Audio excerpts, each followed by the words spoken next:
Vastly increased retention is a big one. There is an element of satisfaction that comes with learning in a new modality, trying out something new. A lot of folks, satisfaction rates that we get from this type of modality are off the charts. And that's because, largely it's something new and it's something fun for employees to try.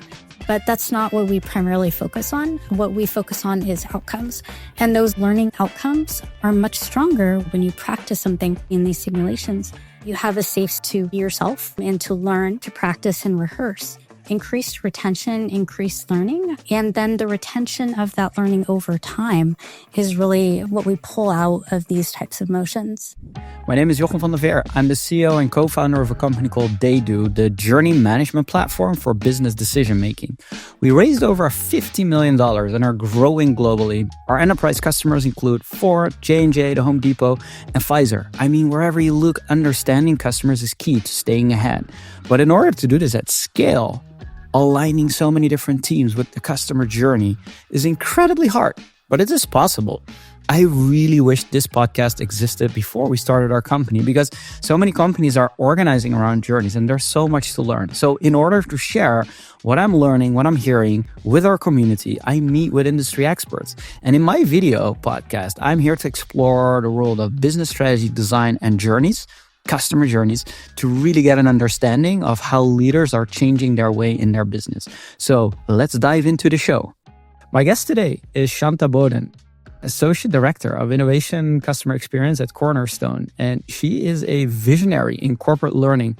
She is driving initiatives by extended reality, XR, virtual reality, and generative AI. So redefining how global organizations approach employee development and engagement.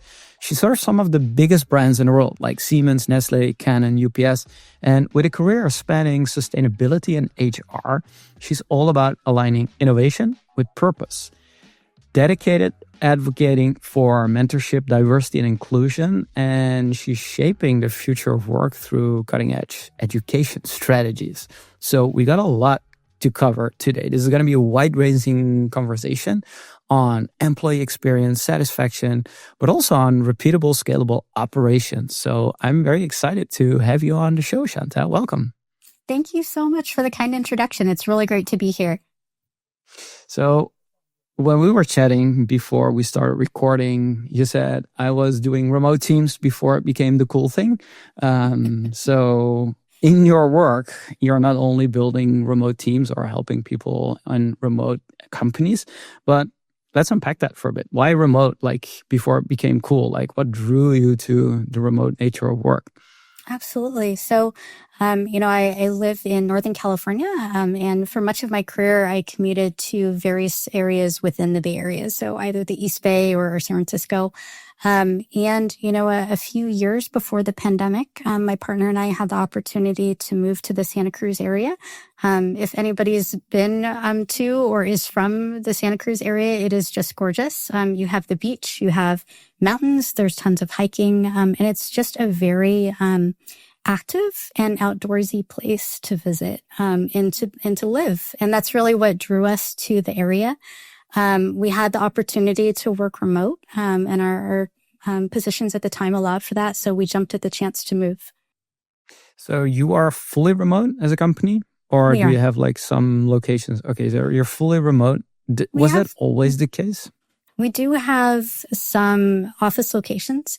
So for example, the closest one to me is the Dublin office in Northern California. And some folks do go into the office, but we are a remote first team. What makes it work? You're over 3,000 employees, I believe, today. What are some of the ways that make it work at this scale? Yeah, I think a big one is just having solid expectations and being able to manage those expectations. So we have on our Slack page, for example, and our profile where we are in the world and what our time zone is. And so that really helps kind of guide, when folks can reach out to us. And there's the understanding that, you don't have to be on 24/7. We are a global workforce. So send the Slack that you need to at the time that you need to, and the person on the other end will be able to receive that and respond. And it fosters trust within your organization. And you need to have that trust on the other end to be able to work through that. and make sure that the folks on the other end will pick it up. Very similar to how we work with customers on the customer side, right? So our customers are global, and we're not always in the same location. We work remotely with all of our customers, of course. It's a different relationship. And so we have to have the trust that's instilled by them that we will do what we need to do and assist them when we need to. Do you think it's important to meet at some point in time? Because I am also building a remote company, and we do invest in gatherings, getting together, getting everyone to be together for a few days as a whole company, and sometimes smaller teams come together, and we have dedicated time in the year to do that. And I think it's fascinating because you can then go on for months without seeing each other.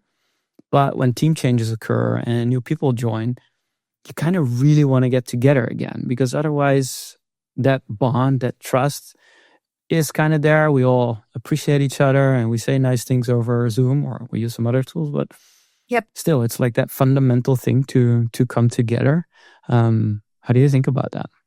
Yeah, I think that's a great consideration. And I would say it really depends on your ability to, of course, where your folks are in the world, how much time you can really make for that. And then, of course, the environment that you reside in. So during COVID, there was no opportunity to do this, right? And so we all kind of had to make do with what we had. But I'll tell you, I just came from sales kickoff in Chicago last week. And I saw so many of my amazing coworkers. Internally, we call them Cornerstars.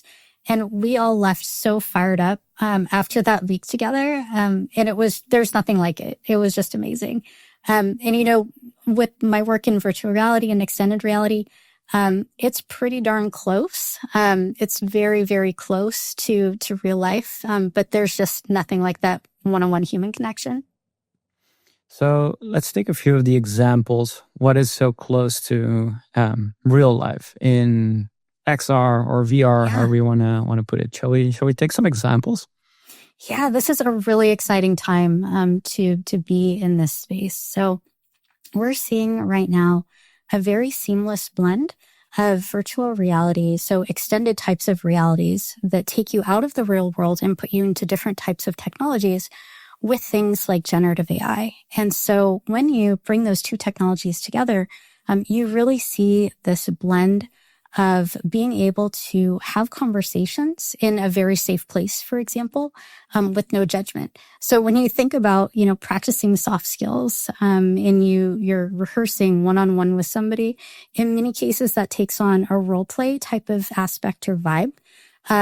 With us, with the product that we've created in Cornerstone's innovation, we have a way that you can practice one-on-one role playing, for example, in a completely safe space with a virtual human, in a way that's very safe and also simulated and also very non-judgmental. It's a game changer. I'm really excited to see how this takes off in the industry.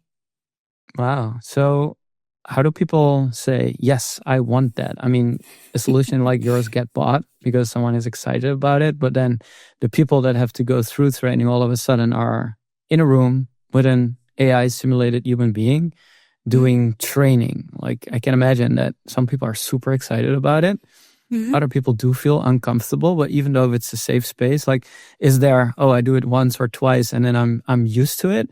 Or do you see there's a gap between some people really saying like, no, that's not for me, and others truly indulging themselves into it? Like, can you share how this is playing out today in the companies that are using your solutions? Absolutely. And the nice thing about our product is that we have a desktop version as well. So if you're not ready to take the VR leap, which some companies are, and that's perfectly fine, we do have a version that you can access, and you're basically speaking to your computer, similar to the way that we're speaking right now. The difference is you're speaking to a virtual human, and having a conversation with that virtual human. But we do have different modalities. At the end of the day, it's still immersive. It's still immersive learning. You're embedded in that moment. There's a level of emotional realism that comes along with this type of technology that's different than other learning modalities. And that's the important piece. It's not necessarily the headset itself. Though I can tell you from experience, when you do experience virtual reality or some type of extended reality for the first time, first of all, it's a lot of fun to try. But secondly, it really puts you in that moment. For example, I've had some folks that have taken our training, and in the simulation, you have basically a desk that's sitting in front of you. We'll have folks that get to the end of the training, forget that they're in a virtual environment, and then try to put the controller that they're holding in their real hand on the fake desk. And it falls. And so it's, you kind of are embedded in that moment. And that's just different than other modalities of learning. Yes, I can totally imagine. I have been obviously using these headsets, not for learning, more for gaming and all the fun stuff. And then even then you get disoriented, right? And you think you're falling and you're not. So your brain gets tricked pretty easily, but there is a lasting effect, I assume, because otherwise it would be like, nice, we are gamifying a simulation. Right. What are some of the effects that you're seeing compared to maybe traditional learning? Yeah, absolutely. Vastly increased retention is a big one. Of course, there is an element of satisfaction that comes with, learning in a new modality, trying out something new. A lot of folks, satisfaction rates that we get from this type of modality are off the charts. And that's because I think, largely it's something new and it's something fun for employees to try. We accept that, of course, that's great. But that's not what we primarily focus on. What we focus on is outcomes. And those learning outcomes are much stronger when you try something in VR, when you practice something. We hear a lot of people that say that they learn by doing. And that's what you actually practice in virtual reality in these simulations. You have a safe space to be yourself and to learn and to practice and rehearse. And so increased retention, increased learning, and then the retention of that learning over time is really what we pull out of these types of motions. How do you measure that retention over time? Is it a matter of surveying people who participated, or do I actually see people taking a step in a program and then continuously interacting with your devices and in that way basically go through training and giving you qualitative feedback? Like how does let's take Canon or UPS or any of the brands that you serve, like how do they see that? How do they measure that? Yeah, so it really depends on what they're learning or what they're using it for. So let's take and we leverage our partners for hard skills. We primarily focus on soft skills, but in the scope of extended reality learning, there's a broad swath of applications. So let's just take hard skills as an example. So within hard skills, you might practice, let's say, safety training, how to operate a fire extinguisher, for example. This is something that if you were to practice in real life, it's expensive. You'll probably go through a lot of fire extinguishers. In virtual reality, you can use the motion of having to do this, operate the fire extinguisher. And then when you actually go and you have to do, God forbid, you have to do this in real time, that muscle memory is there. You've already done this. And so you have that kind of muscle memory and those motions of being able to do that. So that's one way that you would see that retention. Logistics is a way that you can also see that retention. So the physical act of kind of moving something from one place to another. And then on the soft skills side, it's really about confidence. So if somebody's practicing, for example, if you want to get better at public speaking and you have a simulation help you with public speaking and give you an outcome from your session with them, how do you apply those outcomes for the next session that you practice? And how is that leveraged when you move forward in the world? And a lot of that really shows with how you conduct yourself, and that confidence in which you carry yourself.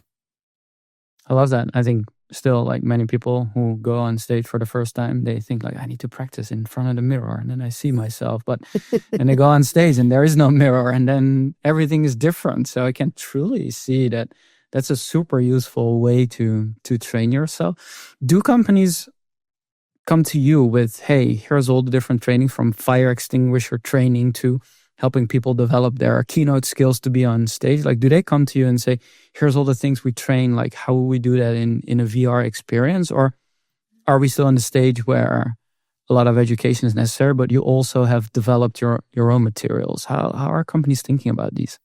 Yeah, it really depends. And that's a great question. We have some more innovative companies that come to us with kind of a general idea of what they want. And they've heard of the concept of extended learning for enterprise organizations. And so they have an idea of what they want in their head. And then it's kind of aligning, okay, do we have off the shelf content that can help support that? Is this something that you would want to build leveraging our tools? Or is this something that, requires a little bit more fleshed out context and perhaps a partner to assist you? So it's kind of all flavors. With some organizations, they've worked with very bespoke companies before. So there's a lot of extended reality developers that will work with a company and create one custom type of simulation, for example. Quite a few, we call them ISVs, so quite a few independent software vendors do that. The piece that we really bring to the table is that we can deliver that at scale. So we have a builder tool that allows you to create 3D virtual reality output without having to code. So that makes things very seamless and easy if you're looking to scale. And that really kind of sets us apart. So it really depends on their level of expertise, how deep they want to go, and then what types of use cases that they would like to bring to the table. And we primarily focus on soft skills. We have done hard skills in the past with Tailspin. And then we also leverage partners that assist us in some of these areas as well. So there's a wide variety of solutions that we have available. So you are in the innovation customer experience part of the business, right? And as an associate director, the word innovation triggered me. It's like, are you innovating on the customer experience? Is it an innovative customer experience that you're delivering?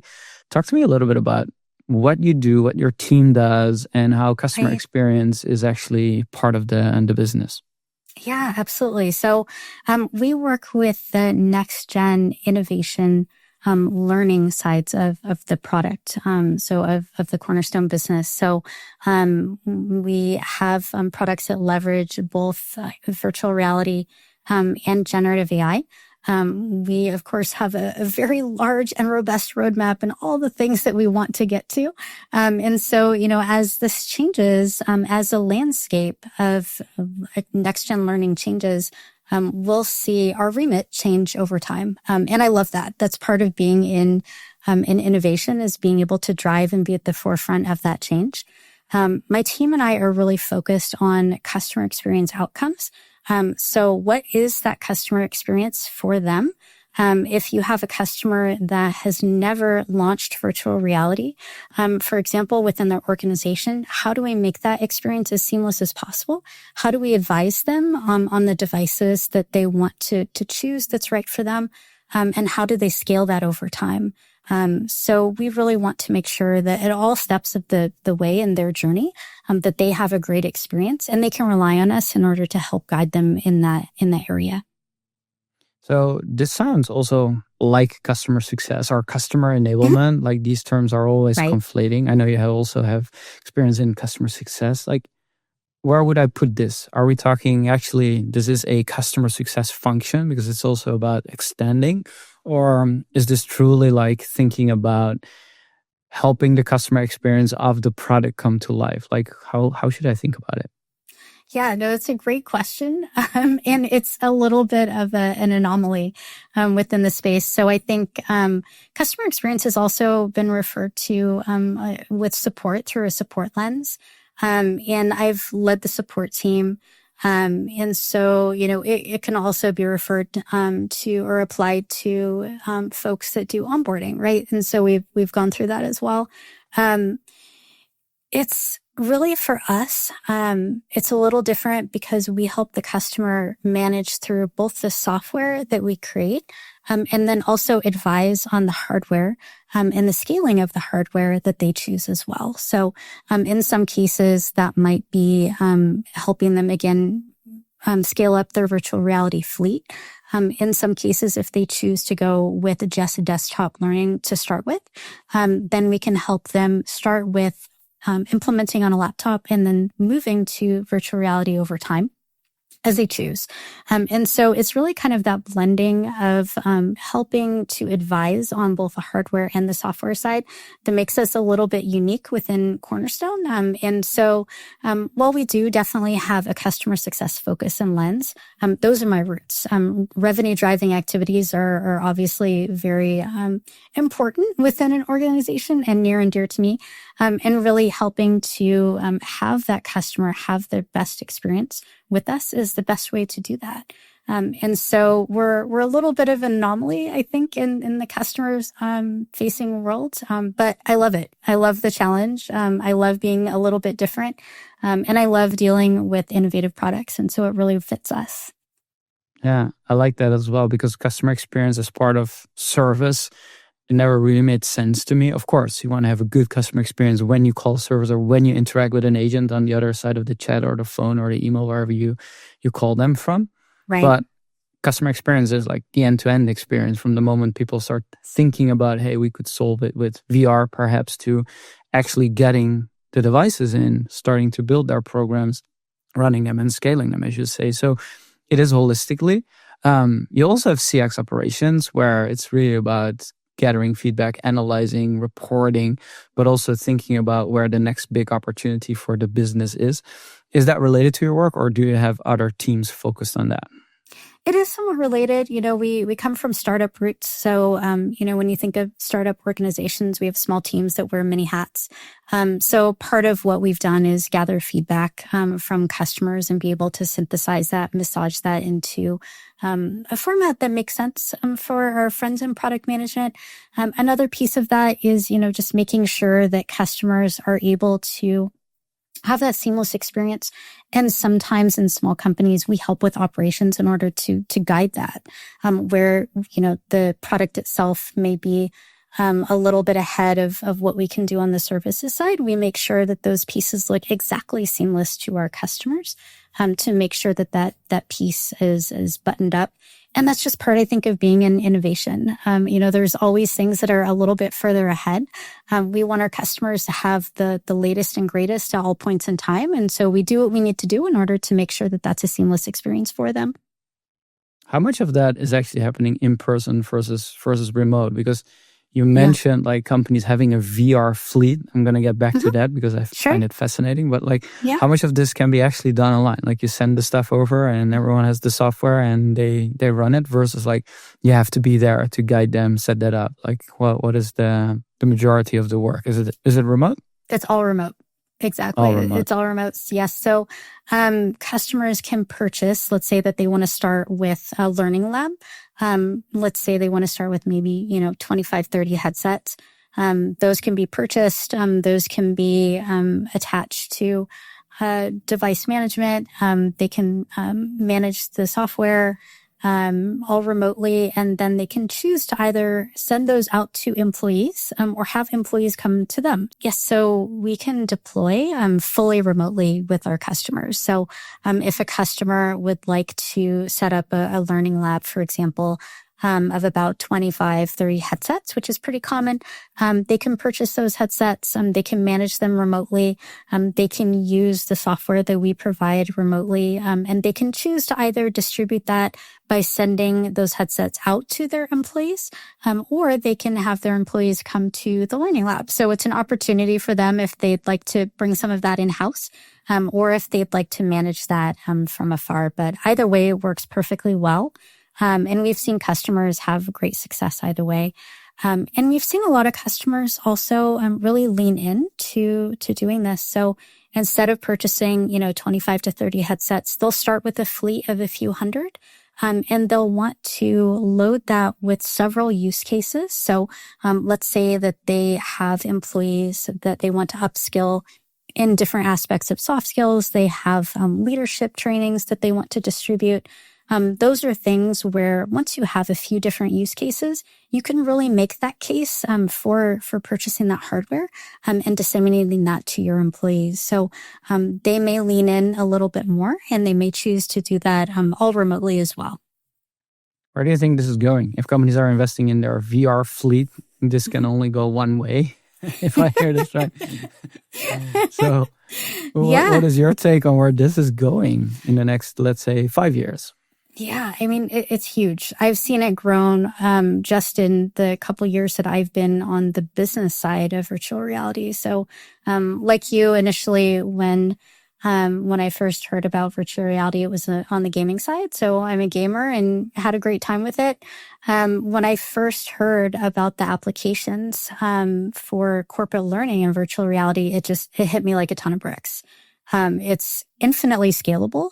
It's remote. It's very easy to deploy. And you can learn by doing. And so it was just so obvious. It was sitting in front of me and the whole time, and it was so obvious. And so I think once people get their hands on it and they understand the impact, they really understand where learning can go. It's a no-brainer. And we're really seeing that in the market. It's exciting. Are there typically like team managers who are investing in their teams, or is this more centrally deployed through, let's say, HR, who has their upskilling programs and want to do soft skill development? Like where does it start in an organization? Say people who are listening think like, yes, because many of my listeners work in some of the largest companies in the world. They are on the customer experience side of things and they are working for their customers, but everyone needs to learn. Everyone wants to upskill. Everyone wants to make a career and take next steps. So this is relevant for everyone, but I can also imagine that sometimes this gets deployed through HR. Like where do you see typically organizations start if they want to bring in VR or XR learning to their company? Yeah, it really depends.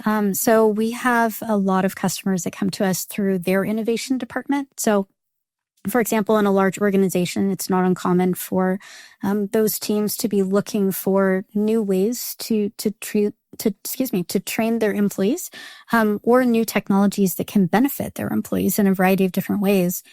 So their innovation departments will reach out to us. And sometimes they even have specifically XR departments that reach out to us. We also see customers, of course, that do come to us through human resources. That's very, very common. There's a lot of different types of XR applications for human resources. Some of them relate to things like employee wellness. So even aside from corporate learning, there's other applications. So HR is very common. And then in some cases, line managers. So I think this is a little more common in hard skills, but we do, of course, also see it in soft skills because soft skills are learned. And this is something that, needs to be practiced and needs to be trained in a safe environment. So we'll see line managers that have, skills that are needed within their departments, within their companies, that they need to develop. And so that's how we might be introduced to their teams. It really depends on the needs, of course, of our customers and the organizations that they work within, what skills they want to develop, how they can create that workforce agility within their own organization, what transferable skills do they need, how can they make sure that their employees are continually growing, and how can they make sure through that their companies are continually adaptive to the market and able to adapt and change. So it really depends on the types of skills and who's behind it. But typically it's one of those three sources. It's line managers, it could be the innovation department, it could be HR. We also do see executives that recognize, for example, a CEO might recognize that he has a skill gap within the organization that he needs to fill in order to keep up with the growing times. And so we do have senior leadership reach out to us as well. If you're enjoying this conversation, don't forget to subscribe on your favorite podcast channel and leave a review. It makes all the difference. The Experience Edge podcast is where I interview business leaders, CX pioneers, and the best designers who share their insight on creating business impact, having an edge on the customer experience. If you want more exclusive content and behind-the-scenes access, check out the Experience Edge podcast on YouTube and LinkedIn so you don't miss a thing. Now let's get back to the conversation. Does it also help with attrition, or make sure that, because not everything can be learned, right? If everything can just be programmed into your brain, I need this skill, I'm going to deploy a bunch of these headsets, and then a few months later, everyone has them. Like, I cannot imagine that it would be possible. I mean, sure, you can go a long way, but how do you think about what can be learned versus what can't be learned? And how does it impact attrition in a way that is benefiting the company in a way that you can actually do this, but not be over relying on technology by just saying, like, I'm going to program you to do XYZ now? People are different. That's, leading on my HR roots, there are certain things that people have natural inclinations for, and there's certain things that people just don't, and that's okay. People are individuals, and we're not robots, and you can't just plop on a headset and expect everyone to walk and talk in the same motion. Of course, people have the ability to grow and change, but part of that is fueled by desire. So I would say, if folks have a desire to go in a different direction, they have a desire to learn a certain skill. Let's say that they have a desire to be on a podcast and they want to get better at public speaking. That can be learned and that can be practiced. But there are certain things where folks may just not have an interest. There are some folks that lean very heavily into leading teams, and there are some folks that really prefer to be individual contributors. And that's okay. They're great at what they do, and they contribute to the organization and what they do. And there's career pathways for all of them. And we really want to make sure that, that piece isn't lost. One of the nice aspects of leveraging generative AI is that you can use a prompt in order to create an outcome. So, and that outcome can be specific to the employees. So you could, for example, have the prompt ask the employee, what your interests are or where you want to go, or provide some context in the conversation that can make it a little bit more personal. But at the end of the day, it's really up to the individual and what their desires are and what they want to learn. And then, of course, the individual will decide what organization is best for them. And part, I always say that part of attrition isn't bad attrition. There's some good attrition. And, the workplace has just changed from, folks working in the same organization for 30 plus years to, being more flexible and exploring different places. And I think that will continue. And so there's a lot of free will there. I don't want to say that, virtual reality is something that makes everything standard. There are certain ways that it makes things standard, but it also allows for a great degree of personalization. And there's a lot of personal decisions that folks have to make about their own career. So when they are, let's say, not a fan of learning through VR, is it going to be something that the company enforces? Or are we still in the age where it's optional? It's a nice to have, it is okay to do? Or do you actually see like line managers or HR departments saying like, you got to go to this training, and the training is a VR experience and you just got to do it. Did you do it? You have to check the box. Like, how are you thinking about that? Can we force this? Can we do forced learning in this way? I don't think you can force anyone to do anything. So I think that, immersive learning as a concept is not purely VR. Immersive learning can be done through a laptop or desktop. And if you are in the remote environment, a laptop or a desktop is a must-have, right? So I think that there's a certain amount of buy-in that you have to have. But for immersive learning, the barrier is very low.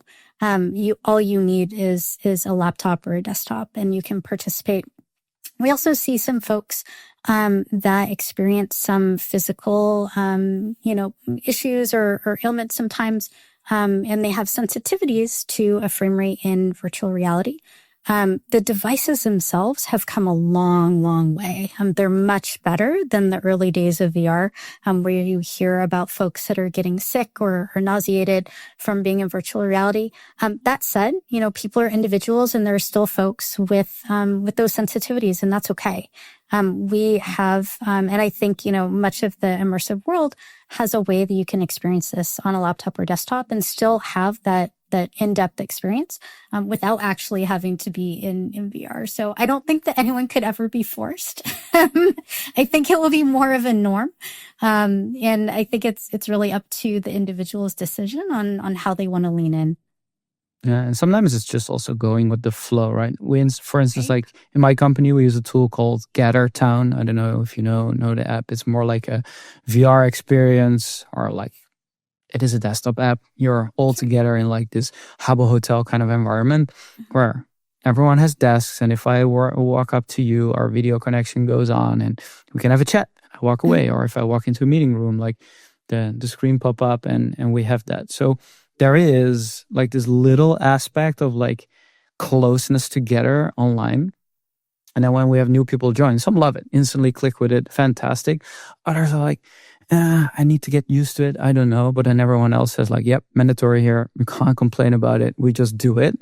And after 2 weeks, like the thing that you will see people come up with the most when a meeting starts, like, yeah, I didn't like this app before, but now I love it. And didn't like, now I love it. So this has been consistent across the board. And then after they've like done a few months of work at the company, like it's just part of the daily ritual. And it's just like you log into your desk and you sit there and you just do your work and meet with people. So it becomes the new norm. But then when you ask people like, if we would take it away, what would you do? It's a great promotion for the company, by the way, if they're listening. But like, what would you do? And they say like, no, don't take it away. I cannot imagine that we would run this company on Zoom and Slack and what have you to just do this. Like, we need this. So there's something about it that once it becomes normal, it's almost like impossible to think it wasn't there. Do you see that is similar with these kind of learning experiences? I love that. And I love that analogy because I absolutely do. You know, this is something where we're on the forefront of how these different technologies combine. I think it's going to be more of the norm to lean into these extended spaces, especially since coming off the back of, an experience that all of us shared during COVID, where we had to be more isolated and we had to think outside the box and we had to find these other ways to connect. Now we have a wide variety of these ways to connect that we've gotten somewhat used to. But, with a global environment, now the world itself seems like a very small place, quote unquote. And so we need different ways of connecting. And I think a lot of folks have found their stride. And it just becomes embedded in their DNA. And I really do believe that this is where this is headed. And in some cases, is already there in some organizations. It's part of their DNA. And this is something that we're really excited about and want to help other organizations move forward because it is so impactful for their learning and how they interact with each other. So I want to switch gears a little bit to talk about the intersection between the employee experience and ultimately the customer experience, because there are so many studies, right? Improve your employee experience and your customer experience will be better. And then the next study says the opposite is true. Like, where are you in this spectrum? And like when we think of, because you've been in HR, you're not in customer experience, so you made the transition. Yep. Where do you think this is true or is BS? Yeah, no, I love this debate. It's fun. So, going back to my HR roots, I think the employee experience is incredibly important. And that's something that I take with me to my teams. I look at them as individuals, and I look at what they want to do and where they want to grow, individually. And so, I really do think that the experience you provide your employees translates into how they treat others within the organization, and how they treat their customers. And part of that is cultural. So, part of your internal culture drives how employees act on a daily basis. And even if they don't resonate with all of the aspects of the culture of the company that they reside in, chances are that they'll figure out a way to connect with, or they naturally connect with at least some aspects of those. And those are the things that really drive and fuel them as people. And then they take that into their work every day. And so, my vote is going to be on the HR side of you have to take care of your people. You have to look at them as individuals. You really have to make sure that they're enabled You have to make sure that they have transparency within the organization and they see a pathway to grow. Or they, to your point about free will earlier, they will choose to move on. And so I think that all of that goes hand in hand. And that's a big part of why I love leading teams in customer experience, because you can see all of that kind of blend seamlessly together. How do you approach mentoring versus management versus leading? Like when you think about those different concepts, I don't know if they're in your book on the same spectrum, but when you think about leading teams, like there's aspects of all of that. Like, how do you think about that when you are building teams, when you're leading teams, but also when you're just managing or mentoring people? How do you think about the differences between them? Yeah, that's, I love that. And I don't really resonate with the word managing, just because it just sounds so official and like, I don't know, it sounds stodgy in my mind. But of course it's a big part of HR and leading and what we do. I really prefer coaching, because I do think that that's what we as managers do and how we help our employees learn and grow. And so that is the word that really resonates more with me, is being that coach, understanding where somebody is starting from, encouraging them to do the best that they can, and understanding what desires they have in their career. And then on the mentorship side, sometimes that's a little bit less defined. So the folks that I may mentor may not necessarily know what they want. I get that quite a bit. Or they may be focused on one aspect that they want to develop and grow. And the rest of their career path is a little bit more malleable. So, on the mentorship side, it's a little bit more abstract typically. I do see, and I was very surprised by this when I first started mentoring, a lot of folks want to talk about imposter syndrome. It's a very human condition. And so, I originally thought that people might want to discuss more about, interviewing tips or, how to present themselves in a certain way. But almost everyone wanted to talk about imposter syndrome. And that's okay. If it's such a human condition, we should talk about it. We should normalize it. And we should figure out ways on how we can move forward together. So that was one thing that came up as kind of a consistent theme that was funny. So in recent years, like recently or like throughout your career? Sorry, I didn't get that. Yeah, when I've been mentoring folks, the mentees typically bring that up. And throughout all the years I've been mentoring, it's been a consistent theme from them that they wanted to discuss. Yeah, I see that as well. It's like, it almost seems like it was already a term for I think multiple decades. This is like not invented recently, but because of the instantification, the always on demand generation, everything has to look good on social, right? It is more prevalent, I think, today. So when you think about imposter syndrome, let's dig into that a little bit, because I'm seeing this everywhere as well. I think I'm guilty of it as well, thinking like, ooh, am I a good podcast host? I don't know. I have no clue. And I do have like two little mentors sitting on my shoulders, right? People who I admire, who have great shows, and like, how would they ask this question? But there is this element that is prevalent in all of us. Like, how do you coach people through that? Yeah, I think there's a few different ways to guide folks and help them through it. I think the first is just helping them understand for whatever they're dealing with in their career, the landscape that they operate in. So for somebody that is just getting into the workplace, for example, helping them navigate what those early steps are.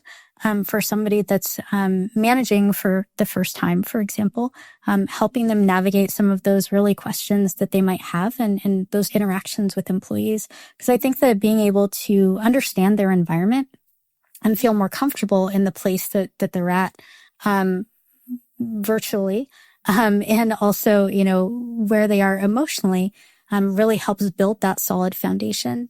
I also think that, part of being a mentor is being kind of somewhat of a role model, but, just having that confidence that you can instill for others, and representation really matters. And so when you're thinking about diversity and folks that historically might feel even more insecure in the workplace, being able to see somebody that looks like them, that acts like them, that talks like them is really important. So being able to make those connections, find those mentors, can really instill that confidence of like, oh yeah, like they did it, so I can do it too. I belong here.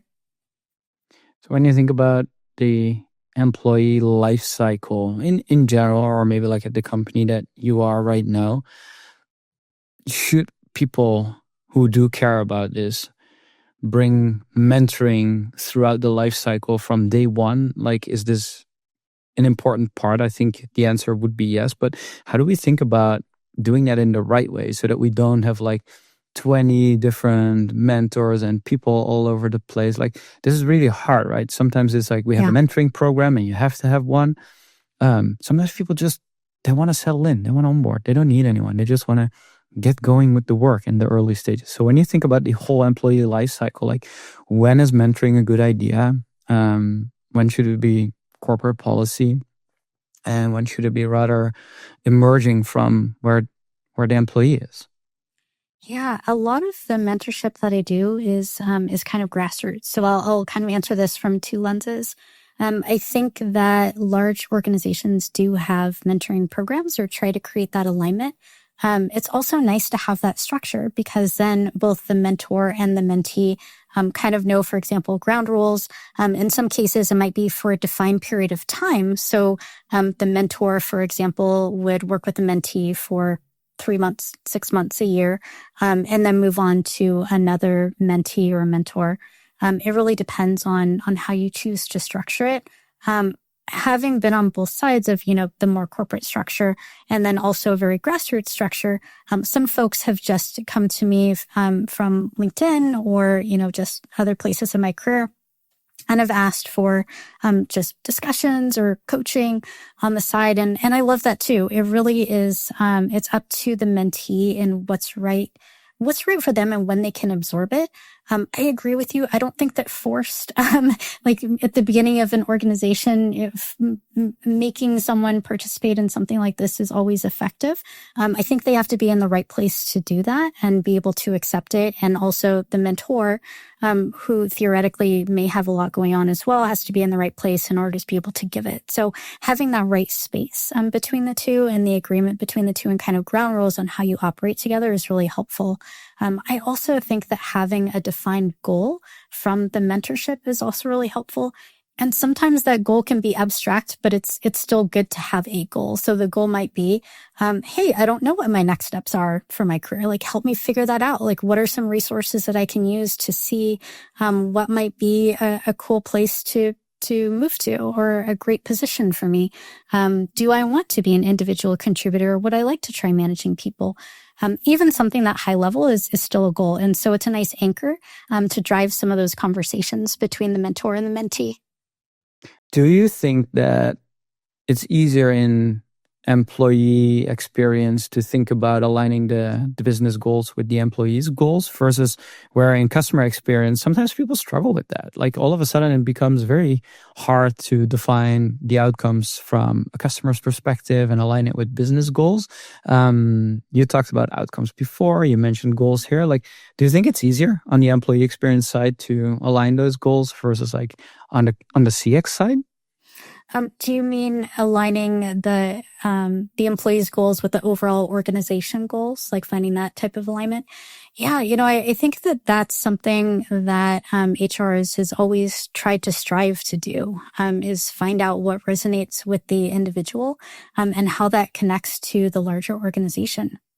And so I'm not sure if I would say easier. I would say, it's a different way of thinking about it because you need to define what is important to your organization, where you want to take that organization, what qualities and what values that you need in order to get there, and then help your employees understand what's important from that lens.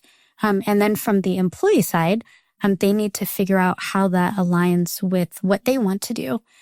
So it's really interesting in how you might construct some of those conversations or what might resonate with the individual as you're working through that with an HR lens.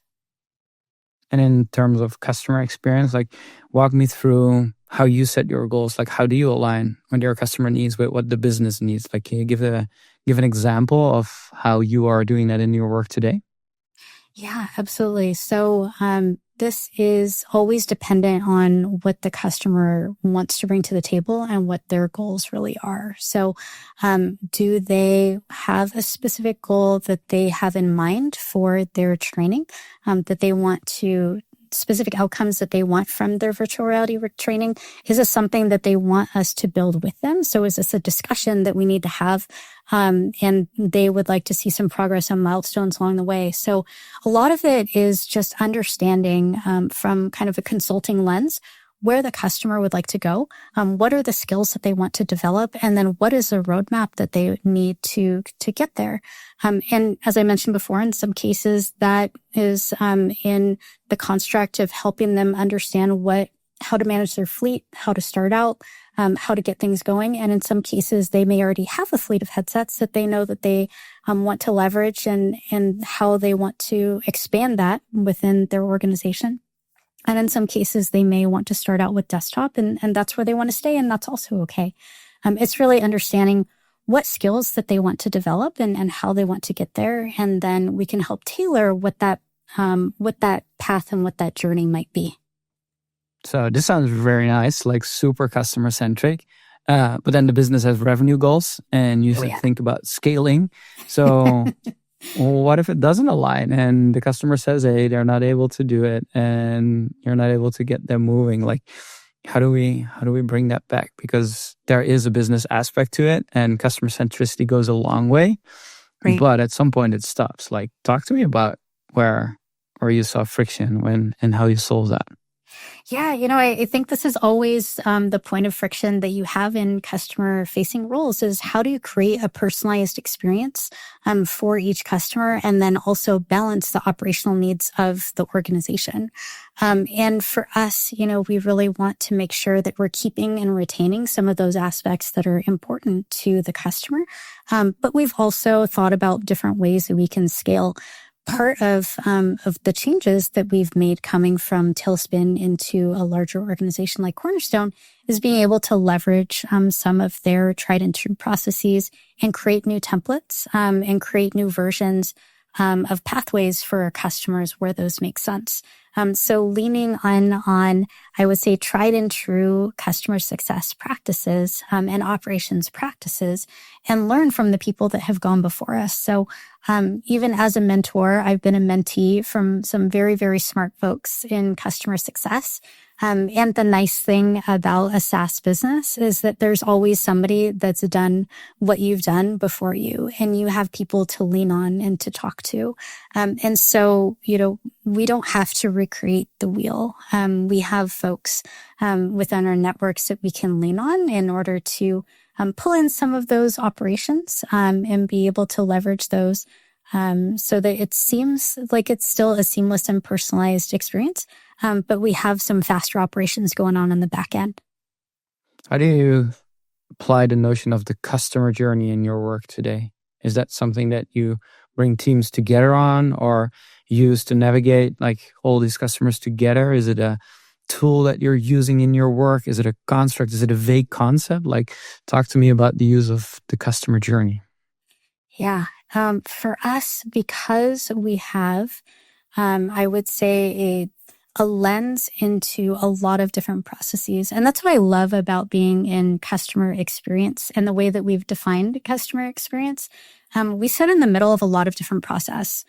So there's, a customer when they first join us and what that onboarding experience is.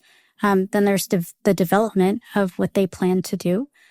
There's the learning journey where they learn how to operate our tools, but also kind of more creatively learn what they want to create. What do they want to teach their employees?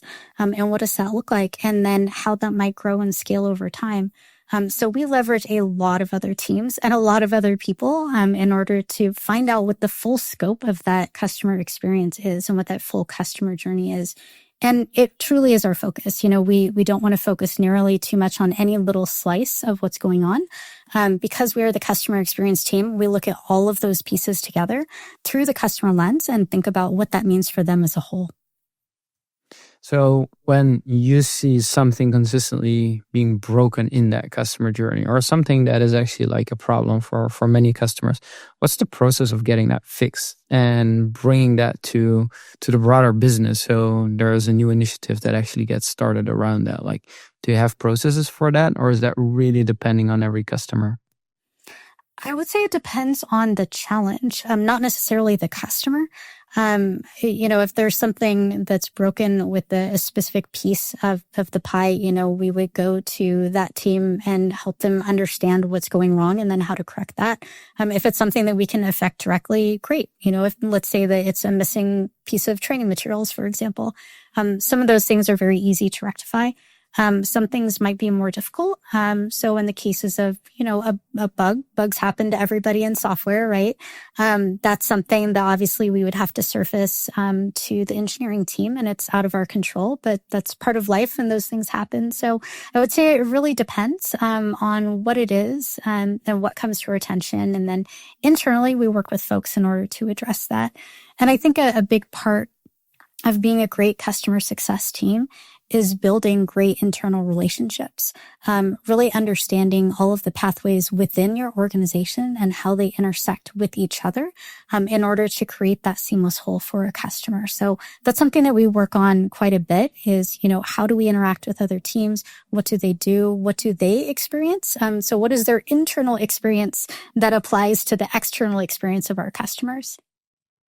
I love that. And now we're at the journeys all together. Like, I want to ask you about 4 journeys that are in your life, like your first journey, your last customer journey, the worst one you ever created, experienced, and the best one. But you can also, since you were in HR, take the employee life cycle or the employee journey as an example. Like, what comes to mind when you think about the first customer journey?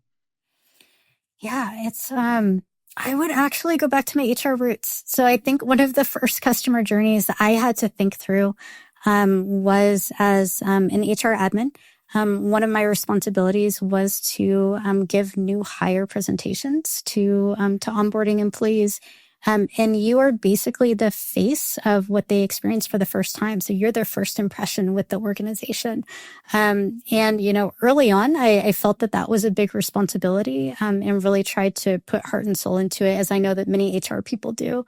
And so that was the first, I would say, one of the most impactful journeys that I can think of. Wow. Yes. And then let's go to the worst one ever. Worst one ever. Gosh. I would say the first one that pops to mind is my partner and I spent some time in a small town recently, an extended period of time. And because we were there for an extended period of time, we were doing some things like setting up PO box, like kind of establishing ourselves there as locals. And because it was a small town, it was pretty obvious that we were new and we were not locals. And so at the local post office, we kind of felt like outsiders. Like it was definitely noted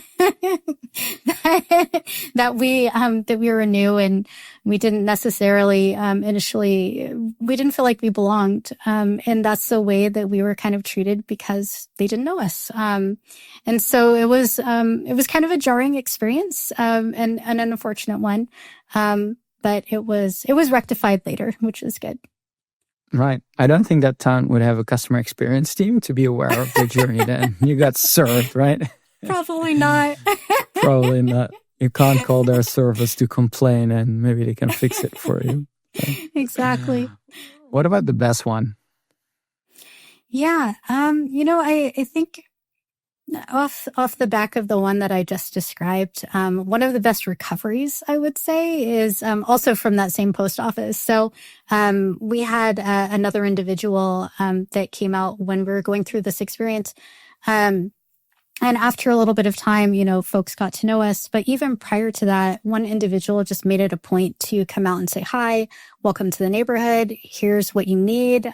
Here's the information I can give you. And just really went out of his way to be kind. And so that left a big impression on us, just because of the poor effect of the first experience. And so, I bring that up not because it's, the ultimate best or the ultimate worst, but I do think that if there is a poor experience, that could be modified and rectified, and that's in your hands. That's in our hands, all of us that work on the customer side. We have the power to change that for good or for bad. And in some cases, there may be situations that are out of our control, and we have to figure out how to change those for the good. And it's possible. It's definitely possible. It takes some hard work and also some kindness, but we can make that happen. Yes. And then they will be memorable, right? Contrasting those bad and great experiences. Like, they'll probably never forget it. Exactly. So, ending on something recent, what is the last journey that comes to mind? Gosh, the last journey.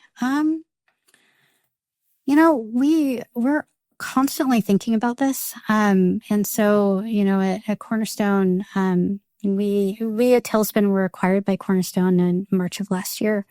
And so with the acquisition, we're constantly thinking about what is the customer journey from that customer lens? How is that being modified as we're assimilating, and how can we make that be as seamless as possible to our customers? And so, this is something that we're thinking about, I would say, from every angle, from how we manage support, to how we disseminate information about product releases.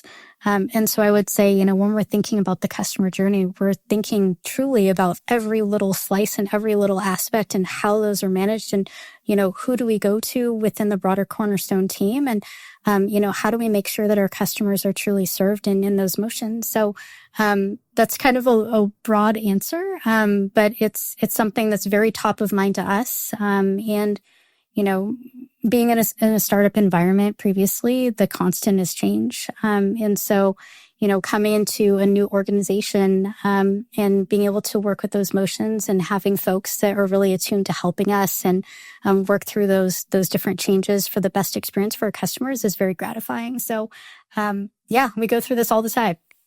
Nice. It sounds like the journey is the constant here, right? It's the cornerstone of the thing. It is. Very That's nice. good. Yes, that's good. Thank you so much for joining me, Shanta. If people want to reach out to you, learn more about you, the work that you do, or want to try VR, what is the best place to find you? Absolutely. They can find me on LinkedIn. That's always an easy way. Or they can just email me, sbodhan@csod.com. I welcome the conversation. Thanks so much. All right. We'll put the links in the show notes, and I wish you a lovely day. All right. Thank you so much.